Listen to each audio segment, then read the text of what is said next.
Hey, salut! Dernière capsule aujourd'hui d'une série de 4. Si vous n'avez pas vu les premières, je vous conseille vraiment d'aller les voir, ça vaut la peine. On a parlé jusqu'à présent du travailleur social, on a parlé de l'intervention en contexte d'itinérance ainsi que l'intervention en contexte de protection. Puis sinon, bonjour, moi c'est Julie Desforges, 24 ans, TTS et étudiante au bac en travail social. La capsule d'aujourd'hui, ça concerne un sujet d'actualité.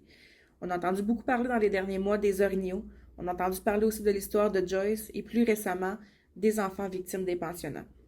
Vous l'aurez deviné, aujourd'hui, on va parler de la réalité vécue des peuples des Premières Nations.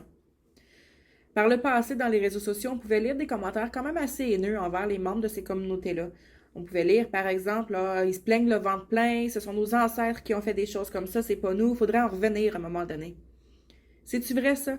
Faudrait-tu vraiment en revenir? Ou encore aujourd'hui, il y a des conséquences de ces histoires-là? En fait, on se rend compte aujourd'hui en lisant les réseaux sociaux et les commentaires que très peu de gens connaissent réellement l'histoire des membres des Premières Nations. Bonjour, Quill, je suis de la communauté Kiliganzibi. Mon nom est Monique Chabot. Je travaille comme aide sociale ici pour le CIS de l'Outaouais. Bonjour, mon nom c'est Francesca Brazo. Je viens aussi de la communauté de Kitganzibi. C'est la nation Anishinaabe. Puis moi, je suis technicienne de travail social pour le CIS de l'Outaouais aussi, puis c'est pour les services intégrés aux Premières Nations. Hi, my name is Kane Dumont. I'm from Kitigan-Zibi, Quebec, and I've been working as a family wellness worker for 4 years, and now I'm working as a youth protection social work technician. Bonjour, Isabelle Perrier, travailleuse sociale à l'application des mesures, à la protection de la jeunesse, service aux Premières Nations. Je travaille à la communauté de Kiliganzibi et Barrier Lake, communément connu sous le nom de Rapid Lake. Ça va faire 9 ans au mois de février, donc 8 ans. Mais moi, je crois que oui, l'intervention, l'approche est différente. C'est deux modes de vie différents. On parle beaucoup des écoles résidentielles, on parle beaucoup des traumas, mais moi, je crois vraiment que ça vient de là. Pour les problématiques qu'on retrouve souvent, c'est de la négligence. Puis, j'ai déjà dit, les habiletés parentales, c'était perdu à travers les écoles résidentielles. C'est des impacts qui vont prendre beaucoup d'années, beaucoup de générations encore à venir, où on peut voir un changement et éventuellement une fin à ces impacts-là, parce que c'est des gens qui ont vécu, ont été déracinés des familles. L'idée de la famille, comme on pense, c'est pas présent, vraiment. On voit des familles qui ont beaucoup de difficultés à identifier leur rôle. Ils ne savent pas leur rôle parce que ces rôles-là, ils n'ont pas été transmis de famille à famille. On parle des impacts de l'école résidentielle. Les enfants ont été pris à un très, très, très bas âge. Fait que c'est sûr que ça a beaucoup eu d'impact sur comment est-ce qu'ils voient leur rôle de parents aujourd'hui, comment est-ce qu'ils voient les familles aussi aujourd'hui. Les liens familiaux sont pas... ils sont qu'est-ce qu'ils sont. C'est pas... quand tu es éloigné de ta famille pendant des années, quand tu es un jeune enfant, l'attachement n'est plus là comme qu'elle devrait être. Puis on le voit aujourd'hui avec les parents et les jeunes enfants. On se demande tout le temps pourquoi l'attachement n'est pas là. Si tu ne l'as pas vécu et tu ne sais pas c'est quoi, tu ne peux pas le donner. Et que oui, une approche est différente parce qu'il faut toujours que tu penses à ça. Puis il y a des gens qui viennent dire, ben là, ok, c'est arrivé, ça fait longtemps. Mais non, c'est encore là. Même si toi, tu n'as pas été à l'école résidentielle, ou même si tes parents n'ont pas été à l'école résidentielle, il y a quelque part en parlant dans ta famille, soit tes arrière-grands-parents, ou les parents de tes arrière-grands-parents, il y a quelqu'un qui était à l'école résidentielle. Puis ça s'est brisé, ça. Puis quand on dit qu'un jour ça va arrêter, c'est parce que, bon, là, on va changer notre façon de faire, on va en prendre. Et puis aujourd'hui, on espère que ça n'arrivera pas d'une autre façon. On en parle de plus en plus, on parle d'éducation, mais on est encore loin de ça. Mais moi, je trouve beaucoup comme que Monique a dit, comme la méfiance, ça joue comme un gros rôle avec le lien que tu vas créer avec tes clients. Fait que, tu sais, je pense qu'au début, il faut un peu comme travailler fort sur le lien, puis après ça, voir vraiment c'est quoi comme la problématique de la personne, puis commencer à travailler comme là-dessus, puis avoir des, tu sais, des outils plus comme culturellement adaptés. Parce que je trouve que comme, qu'est-ce que, tu sais, j'ai appris des vraiment bons outils à l'école, mais je me dis que après ça, rendu ici, il faut que je l'adapte en raison de la culture. Parce que sinon, si tu fais ça comme autrement, c'est comme si tu perdais comme le client, dans le fond, dans d'autres choses complètement. Tu sais, c'est comme si quelqu'un viendrait essayer de m'apprendre une langue étrangère puis que je connais pas, ben je vais dire, ok, ben je te comprends pas, mais c'est un peu la même chose que c'est en intervention. Comme ici au Centre de protection Première Nation, on utilise, puis Fan et moi, c'est ça qu'on fait, on donne beaucoup de notre expertise dans la culture pour adapter les outils qui sont déjà là, mis en place, puis ça, on n'a pas le choix. La loi, c'est la loi, les outils sont là. Mais un exemple, c'est comme les plans d'intervention. Nous, on a proposé, puis on a montré, puis ils sont utilisés. Les intervenants font des plans d'intervention avec la rue des médecines, par exemple. T'sais, ça a les 4 aspects, émotionnel, mental, spirituel et physique. Et là-dedans, les intervenants viennent à bout de dire, OK, comme il y a des difficultés là, au point de vue physique, soit que ce soit les vaccins, point de vue alimentation. Ouais. Puis on met ça là-dedans, puis on montre, OK, si tu veux que ta roue soit en santé, parce que ça, c'est notre base, tout le monde connaît ça, et c'est ça l'équilibre en soi. Donc là, les parents, ben, OK, là, sont plus aptes à dire, OK, je connais ça, je suis capable de travailler avec ça. Mieux que juste détailler comme le formulaire, par exemple, dans le système. I would say, like, no, I would treat them the same. Depending on the family, obviously, yeah, when you go in, just have to know the family's history, that if one of their grandparents or even parents went to residential schools, that yes, that this parent might have not have had the parenting skills and that they were supposed to be taught. But one thing that I have noticed, like I was saying earlier, was that I do feel though that we as Indigenous people need to have responsibility, and even more so on the parents. Ben, il y a plusieurs choses dans cette question-là. C'est sûr que moi, je veux dire, c'est une culture différente, c'est des langues différentes. Donc, le fait qu'ils revendiquent leur propre service, ça va juste dans le même sens dans le même sens que qu'est-ce que les Québécois revendiquent en tant que service en français. Ce que les gens veulent, c'est juste des services adaptés à leur culture puis à leur langue. Donc, pour répondre à ta question, est-ce que on devrait adapter si je ne me trompe pas, c'est ça, adapter les services ou intervenir différemment? Ben, la réponse, c'est oui. C'est le gouvernement, dans le fond, aller dans les familles, dire aux familles, oh, on a une école, on va éduquer vos enfants, ils vont pouvoir avoir des bonnes jobs plus tard, puis comme faites-nous confiance, puis ils vont revenir à l'été. Puis il y en a que oui, ils retournaient chez eux à l'été, mais il y en avait d'autres que non, parce que vu que soit l'école était vraiment trop loin ou il y a plein d'autres raisons, puis il y a eu beaucoup de négligence, il y a eu beaucoup d'abus de toutes les formes. Fait qu'à un moment donné, dans le fond, les enfants, là, comme il y en a beaucoup qui n'ont jamais revu leurs parents. Il y a eu beaucoup de décès, comme on peut voir, avec ce qui a commencé à être 215, qui est maintenant rendu 5000 et plus.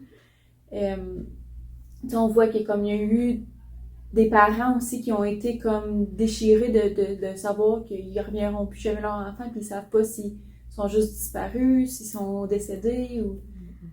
Moi, ça m'a été dit par un aîné d'une autre façon, la raison des écoles résidentielles. Pour certaines personnes, puis il y a beaucoup de monde qui n'aime pas entendre le mot, mais c'est le mot un génocide. Un génocide culturel et un génocide physique. On ne parle pas beaucoup des maladies qui ont été transmises intentionnellement. Si tu vas dans les livres d'histoire, tu vas en trouver à propos des couvertures infectées qui avaient été envoyées dans des communautés et détruit beaucoup de notre peuple. Et on était des gens qui vivaient beaucoup dans le bois, avec la nature. On faisait nos propres médecines, on parlait notre langue. On mangeait pas les mêmes manger que les autres. Il y avait beaucoup de différences. Donc, la GFC s'est mis là-dedans, le gouvernement s'est mis là-dedans, les églises sont mis là-dedans, puis à un moment donné, nos familles n'avaient même pas le droit de pratiquer des cérémonies, n'avaient pas le droit de se rassembler sans avoir un membre de la GRC présent. Je me souviens encore d'un agent des affaires indiennes qui vivait dans la communauté, qui était ici à Maniwaki, qui travaillait pour le gouvernement des affaires indiennes dans le temps, puis il venait dans les maisons, puis il disait qu'est-ce qu'on pouvait avoir, qu'est-ce qu'on pouvait pas avoir. Je me rappelle très bien de ce monsieur-là, même je me rappelle de son nom. Fait que ça fait pas tellement d'années là, qu'on peut retourner dans notre culture et vivre de notre façon qu'on était supposé vivre. Well, like I was kind of saying there, depending on right now, that there's still families that are affected by it today because they were never taught how to be parents. They were never taught how to be grandparents. They were never taught how to dwell with the, not dwell, but how to cope with the pain, sorry. So a lot of people that are dealing with residential school, that's pretty much like the big things is, yeah, like drug consumption, lack of parenting skills, and just being there for a family and what a family unit should look like. Ben, on appelle ça, c'est des traumas générationnels, dans le fond. C'est que les gens qui l'ont vécu, les gens qui sont porteurs de ces traumas-là, vont transmettre leurs traumas à leurs enfants et ainsi de suite. T'sais. C'est des gens ceux qui sont pas, qui n'ont pas retrouvé leur identité, qui n'ont pas connu de guérison, ben, c'est des gens qui vont reproduire de la violence. C'est des gens qui vont devenir des abuseurs à leur tour parce qu'ils ont été abusés, tu sais. Donc, aussi, il y a toute la question d'identité, tu sais. C'est sûr que quand sur des générations, tu t'es fait dire que t'es pas bon, que tu vaux rien, que t'es sale, que, tu sais, ben, ça crée une perte d'identité, puis ça crée des problèmes, des grands traumas. Hein. Ben, c'est sûr que oui, effectivement, il y a des problèmes de consommation, il y a des problèmes de violence, mais ça, c'est que des symptômes de problèmes sociaux beaucoup plus larges. La consommation puis la violence, c'est des symptômes d'une culture qui a été abusée pendant des siècles, là, je veux dire. Puis c'est aussi le résultat de politiques, ben c'est le résultat de génocide culturel aussi, je veux dire, c'est le résultat des écoles résidentielles, c'est le résultat de la loi sur les Indiens. On peut pas dire que c'est des gens qui vivent des problématiques de consommation puis de violence juste parce que, exemple, c'est des gens violents. Ça n'a pas rapport, tu sais, leurs problèmes sociaux sont directement liés à leurs conditions de vie puis à leur liberté, c'est directement lié à la loi sur les Indiens, là, puis les traumas des écoles résidentielles. Donc non, je suis pas d'accord de dire que c'est que ce type de problématique-là qu'on rencontre nécessairement dans la communauté. Well, I would have to agree with you even there. Again here, we're in Maniwaki and Kitigan-Zibi's literally right here, right beside Maniwaki, and KZ still has some pretty high mercury water. And, well, like you were just saying too, though, I know in Rapid Lake that they don't have the greatest water, but from what I was told too, this was the way that the government gave us these reservations because the land wasn't the best to build on. The soil wasn't good soil. So that's why the government gave us these reserves. Beaucoup. Beaucoup. Oui. Peut-être. Oh, ben il y en a quand même à Maniwaki, mais vu que justement, la communauté est vraiment collée sur Maniwaki, je trouve qu'il y en a un peu moins qu'ailleurs parce qu'ils sont un peu plus ouverts d'esprit, mais il y en a encore quand même beaucoup. Mais tu sais, si je pense à d'autres villes X, tu sais, moi j'ai déjà été magasiner avec ma mère, puis on se faisait suivre des magasins parce que, ils vont voler. J'ai pas le physique, comme j'ai pas les traits autochtones tant que ça, mais ma mère plus. Fait que tu sais, elle se faisait suivre partout, puis tu sais, c'est des choses que je me dis comme ok, puis c'est autant comme aller acheter une auto, tu devrais pas acheter cette auto-là parce que comme you can't afford it, tu peux pas Mais tu sais, ça m'est déjà arrivé avec mon conjoint qui avait beaucoup, comme elle dit, plus les trucs que moi j'en ai pas. Là. Puis de ne pas se faire servir dans un restaurant où que la serveuse a vraiment, vraiment pris son temps. Puis à fin de compte, mon conjoint il a dit on s'en va. Là, puis là j'étais comme, mais pourquoi? Ben, il dit non. Il dit on s'en va, c'est évident. J'ai vu le regard, fait qu'on s'en va. Fait que là, ils sont comme, ah, allez-y. Non, on s'en va. Fait que des personnes qui qui ont beaucoup les traits, puis c'est vraiment évident qu'ils sont en Première Nation, oui, ils se font juger. Beaucoup. En faisant beaucoup de sensibilisation. Oui. Je pense que tu sais, avoir des services comme que nous on offre, là, nous on est basé à l'hôpital de Maniwaki, puis on offre des services pour les Premières Nations, que ce soit comme de la traduction anglais-français, si c'est en algonquin, on trouve quelqu'un pour le faire.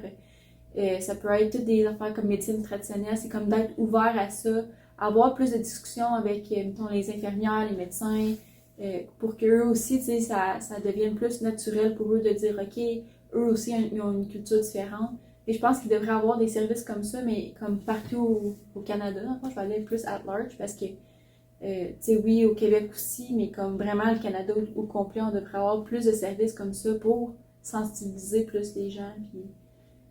Puis qu'ils soient utilisés, ces services-là. Tu sais, de ne pas avoir peur d'appeler un conseil de bande, de ne pas avoir peur d'appeler une clinique, un dispensaire dans une communauté, de ne pas avoir peur d'appeler ces gens-là pour Poser des questions. des reconnaissances, pour leur savoir-faire, pour, tu sais, comme toutes sortes de ressources. On dirait qu'il y a comme un manque, là. Tu sais, on dirait que les gens, ils n'osent pas appeler ou ils ont comme des oh non, ils pourront peut-être pas nous aider. Tu sais, je vois pas beaucoup de gens aller vers ces services-là. Honestly, right now is probably implementing that, trying to like teach them the responsibilities and trying to teach honestly the youth right now that there are consequences to their actions, and that like they always feel like there's something else that can get them out of trouble. Or again, kind of like I was saying, they blame something else as to why they're in trouble. I'm in trouble because the system is against me. It's this, it's that, it's the reserve. It's no, you yourself put you in here. So, and that's one thing, yeah, like I would say is that just one of the hardest things for myself is just trying to get them to understand that their responsibility as an individual and as an indigenous person. So, yeah, that would be probably my hardest thing. But honestly too right now, like I was saying earlier, it's one thing that I do love about this job now is that I'm actually doing that too. I feel like with my old job I wasn't teaching the responsibility even to the parents as much as now I feel like I'm doing that. Moi je pense que oui, si c'est fait c'est dans le respect, pas dire exemple, je sais pas comment je pourrais, j'ai pas d'exemple, mais mettons que si là, une personne appelle à Band Office, dans le fond, c'est le conseil de bande ou whatever. Si tu les appelles et tu dis, écoute, moi, je suis pas autochtone, mais j'ai vu telle situation, y a-t-il quelqu'un qui peut m'éclairer là-dedans? Je connais pas trop votre culture. Puis tu sais, c'est fait comme d'un côté, comme dans le respect, dans le fond, là, je pense que c'est très, très bien reçu parce que ça démontre que les gens, ils s'intéressent à la culture puis à comprendre plus, puis fait que je pense pas que quelqu'un ferait comme oh moi j'ai pas le temps pour toi bye. I would have to say kind of the first thing to do is just know their history as the family's history, not really just like as indigenous history, because like I was saying, like different reserves it's different, and like KZ here we're hand in hand with Maniwaki as opposed to some reserves it's a 2-hour drive. So I would say, yeah, kind of talk to your families that you're working with and kind of right away just ask about the history that they kind of went through. Cultiver la curiosité à l'égard des gens ou des cultures qu'on connaît moins. Je pense que l'important, c'est de cultiver un respect à l'égard de l'autre, point. Mais c'est sûr que si tu travailles avec des gens des Premières Nations, ben, c'est de cultiver une écoute, puis un respect. Je sais pas pour vous, mais moi, j'ai vraiment beaucoup appris avec ces entrevues-là. Je me rends compte aujourd'hui qu'il y a peu de gens qui connaissent réellement l'histoire des peuples des Premières Nations, ainsi que les conséquences encore vécues aujourd'hui. Je pense qu'au final, qu'est-ce qui est important de retenir de ces entrevues-là, c'est qu'il faut garder un esprit ouvert. C'est important de s'informer. Puis, si on veut un meilleur avenir, il faut changer les choses.